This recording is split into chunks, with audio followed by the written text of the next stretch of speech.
Welcome friends, welcome in YouTube channel Shiv consultancy के YouTube channel में आप सभी दर्शकों का हार्दिक स्वागत है।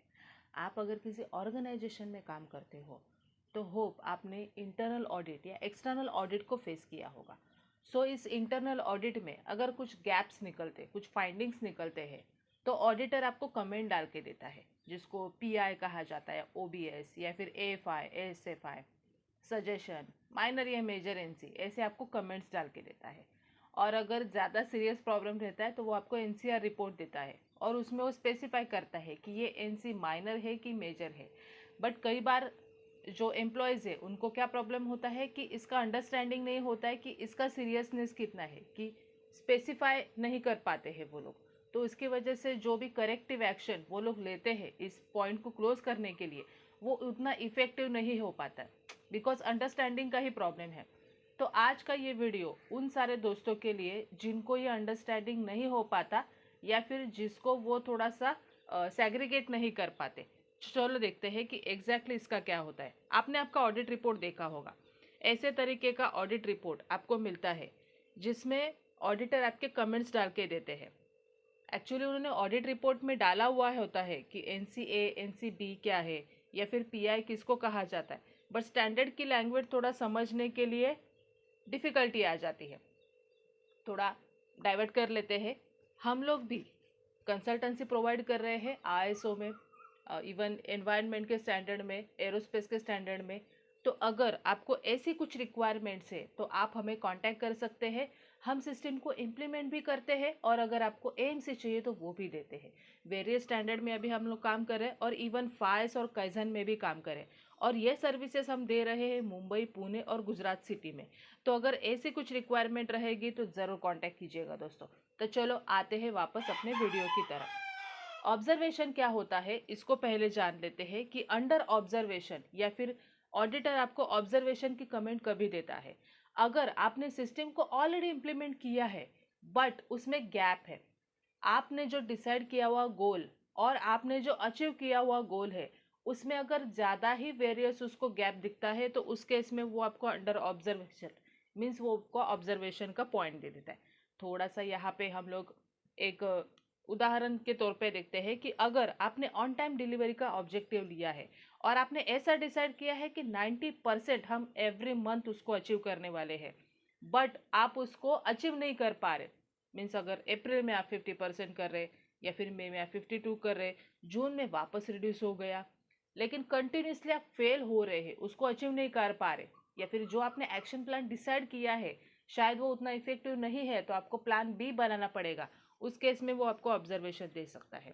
और एक एग्जांपल देखेंगे, अगर आपके कस्टमर कंप्लेंट्स आ रहे हैं, बहुत शायद रिपीटेड हो रहे हैं, आपने टारगेट तो रखा है कि ज़ीरो होना चाहिए बट आप उसको अचीव ही नहीं कर पा रहे, बढ़ते जा रहे कंप्लेंट्स, तो इस केस में वो आपको ऑब्जर्वेशन दे सकता है जिसमें आपको स्ट्रॉन्ग एक्शन प्लान की ज़रूरत पड़ेगी, मीन्स प्लान बी की ज़रूरत पड़ेगी।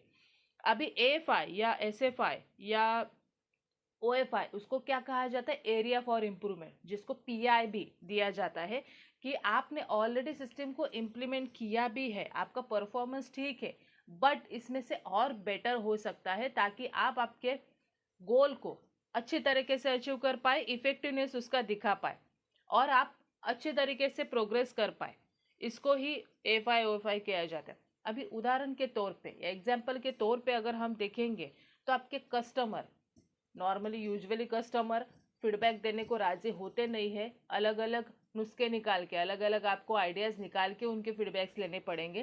तो आपका कस्टमर आपको फीडबैक नहीं दे रहा है, जिसके वजह से आपके सपोज 50 कस्टमर है लेकिन 5-6 कस्टमर ही आपको फीडबैक उनका दे देते हैं, या फिर आप कंटिन्यूसली फॉलोअप करते हैं फिर भी वो लोग तैयार नहीं होते। तो उस केस में आप कैसे नया नया आइडियाज़ निकाल सकते हो, तो वो लोग आपको ड्यूरिंग द इंटरनल ऑडिट कुछ सजेशन देंगे कि आप लोग रेटिंग ले लो, या फिर आप लोग उनके स्टार्स ले सकते हो। जब भी आपका डिस्पैच होता है तो उसके बाद आप ईमेल भेज के कुछ कर सकते हो, या फ़ोन पे ले सकते हो, या आप गूगल फॉर्म पे ले सकते हो। ऐसे सारे जो आइडियाज़ है इसको आप अपॉर्चुनिटी फॉर इम्प्रूवमेंट कह सकते हैं। तो ऐसे आइडियाज़ से भी आप उनका फीडबैक ले सकते हैं। या फिर आपके सप्लायर है, वो मटेरियल दे देते हैं बट देने के बाद आप लोगों ने उसको एरियाज डिसाइड नहीं किया। अगर किसी सप्लायर का मटेरियल आने के बाद आप उसको स्पेसिफाई नहीं करते हो, आइडेंटिफाई नहीं करते हो, और आप उसको टैगिंग नहीं कर रहे हो, जिसकी वजह से आपको शायद ट्रेसेबिलिटी में प्रॉब्लम हो रहा है। अगर कुछ रिजेक्ट होता है या फिर ये इंस्पेक्शन हुआ है कि नहीं हुआ है, ये अभी तक आप लोग ट्रेस नहीं कर पा रहे, तो उस केस में आप टैग लगा के आइडेंटिफाई कर सकते हैं, इसको आप AFI में डाल सकते हैं। इंटरनल ऑडिट में ये पॉइंट्स निकलते हैं कई बार कि आप अगर ऐसे सारे यूज करोगे ट्रिक्स, तो आप ज्यादा से ज्यादा प्रोग्रेस कर सकते हो। तो ये AFI या PI इसको आप ले सकते हो। अभी NC की तरफ जाते हैं कि एग्जैक्टली NCR कभी कहा जाता है। पहला देखते हैं कि माइनर NCR क्या होता है। NCR मीन्स आपने जो स्टैंडर्ड का रिक्वायरमेंट है या फिर आपके ऑर्गेनाइजेशन का रिक्वायरमेंट है, उसको फुलफिल नहीं किया है। ऑडिट जब ये होता है तो तभी आपने जो सिस्टम इम्प्लीमेंट किया है उसके बेसिस पे ही होता है। Out of the syllabus question पूछे नहीं जाते। तो आपने जो आपके वर्क इंस्ट्रक्शंस बनाए हैं, आपने जो आपके प्रोसीजर्स बनाए हैं, उसमें और आप एक्चुअल जो काम कर रहे हो उसमें अगर गैप दिखाई देता है, तो उस केस में आपको NC मिल सकता है। और उसके साथ साथ ही स्टैंडर्ड के जितने भी रिक्वायरमेंट्स है क्लॉज वाइज, उसको आपको कंप्लीट करना जरूरी है। कुछ मैंडेटरी रिक्वायरमेंट्स है, लेकिन उसके लिए अगर आपने कुछ किया ही नहीं है, कुछ बनाया ही नहीं है, और आप दिखा नहीं पाए, या फिर आप घुमा रहे हो ऑडिटर को, उसको ऐसे पता चला, या फिर ऐसा लगता है कि वो क्लॉज की रिक्वायरमेंट फुलफिल नहीं हो रही है, तो उस केस में वो आपको माइनर NC दे सकते हैं। ये माइनर NC आपको एविडेंस के साथ क्लोज करनी पड़ती है, और आपको प्रूव करना पड़ता है कि ये पॉइंट निकला था, ये गैप निकला था, लेकिन अभी हम ऐसे करेक्टिव एक्शन लेने वाले हैं कि जिसके वजह से ये NC वापस रिपीट नहीं होगी, उसका हम लोग केयर करेंगे। अभी ये होगा माइनर NC के बारे में। बट मेजर NC जब भी होती है ना दोस्तों, वो थोड़ी सी ज़्यादा पावरफुल होती है। मेजर NC एक्चुअली मिलना मतलब आपके यहाँ पे बहुत ही बड़ा गैप है, आपके सिस्टम में या फिर आपके ऑर्गेनाइजेशन में बड़ा ही गैप है, बिकॉज उसका देने के पीछे का पर्पज ही उतना रहता है। अभी किस केस में मिलता है कि अ, अगर ये आपको मेजर NC मिलता है, तो उस केस में वो लोग आपके यहाँ पे री ऑडिट तो ज़रूर करवाएंगे, और उसका एविडेंस अगर उनको लगता है कि नहीं ये उससे क्लोज नहीं होगा, तो उस केस में वो आपको एविडेंसेस पे एविडेंसेस मांगते रहेंगे, और वो NC को इजीली क्लोज नहीं करेंगे। तो ध्यान आपको यही रखना है, जब भी आप सिस्टम को इम्प्लीमेंट कर रहे हो या आपके ऑडिट के लिए प्रिपेयर हो रहे हो, तो कभी भी आप मेजर NC में नहीं जाना चाहिए, क्योंकि अगर जाओगे तो ऑडिटर आपको छोड़ेगा नहीं। ऑडिटर आपके एविडेंसेस पे एविडेंसेस चेक करता रहेगा, सिस्टम को वेरीफाई करता रहेगा। तो ये इसमें बिजनेस लॉस भी हो सकता है, उसमें कॉस्ट भी जाएगा, बिकॉज वो सारे आपके खर्चे से ही होने वाला है। फिर ऑर्गेनाइजेशन भी आपके ऊपर एक्शन लेने का चांसेस है।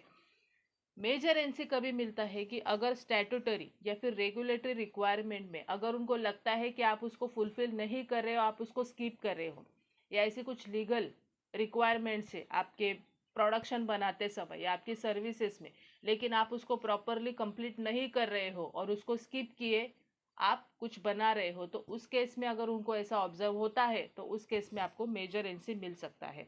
या फिर आप कुछ ऐसा हार्मफुल प्रोडक्ट यूज कर रहे हो, या फिर आपके यहाँ पे कुछ हार्मफुल बन रहा है और आप उसको कंट्रोल नहीं कर पा रहे हो, तो उस केस में आपको मेजर NC मिल सकता है। या आपको एम्प्लॉयज के लिए अगर उनको लगता है कि यह हार्मफुल है, आगे जाके प्रॉब्लमेटिक ज़्यादा हो सकता है, तो उस केस में आपको वो मेजर NC देते हैं। तो आपको यही ध्यान रखना है कि आपको कभी मेजर NC ना मिले।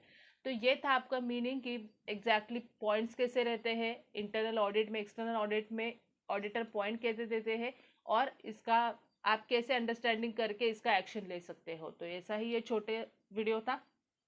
अगर क्लॉज वाइज आपको रिक्वायरमेंट्स देखनी है, तो आपको लिंक उसकी डिस्क्रिप्शन बॉक्स में मिल जाएगी, उसको ज़रूर देख लीजिएगा, ताकि आपको समझने में ज़्यादा ईजी होगा।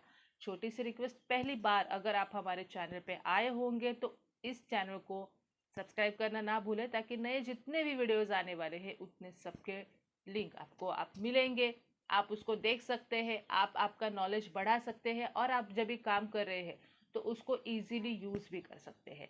अगर ये वीडियो आपको पसंद आया होगा तो इसको लाइक करना और आपके दोस्तों के साथ शेयर करना ना भूलें, ताकि उनको भी ये अंडरस्टैंडिंग हो। So thank you for watching this video.